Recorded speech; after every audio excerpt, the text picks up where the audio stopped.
వాళ్ళ ఇంట్లో చెప్పినప్పుడు ఒక పెద్ద గొడవ జరిగింది. వాళ్ళ అమ్మా నాన్న మా ఇంటికొచ్చి మేము ఈ పెళ్లికి ఎట్టి పరిస్థితుల్లో ఒప్పుకోము అని ఖరాఖండిగా చెప్పేశారు. కానీ సిరి పట్టువదల్లేదు. నేను పెళ్ళంటూ చేసుకుంటే అది ఆదితోనే అని తేల్చి చెప్పింది.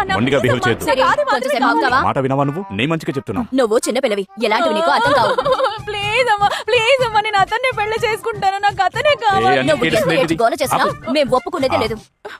నాన్న అమ్మకు నా మీద ప్రేమ లేదు, మీకు కూడా నా మీద ప్రేమ లేదా? కానీ నేను మాత్రం అమ్మ నాన్నలంటే ఎంత ప్రేమిస్తాను. కానీ మీకు నా మీద ప్రేమే లేదు. దానికి నేనేం చేయాలి? కానీ నేను ఎంత బాధపడుతున్నానో మీకే తెలుసు. చూడు శ్రీ, నువ్వెంత ముందుకేసినా నేను ఒప్పుకోను. ఒప్పుకోరు కదా? లేదు. సరే నేనేం చేయాలో నాకు బాగా ఏమైనా తెలుసు. చేస్తా. చచ్చిపోతాను, నేను చచ్చిపోతాను. చిన్న లోపలికి వెళ్ళి డోర్ వేసుకుంది. ఏమైనా చేసుకుని పాడైపోయింది.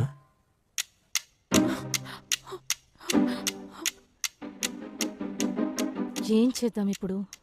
వీళ్ళ ఇంట్లో డెసిషన్ మేకరే వీళ్ళ తాత. Main switch అక్కడుంది.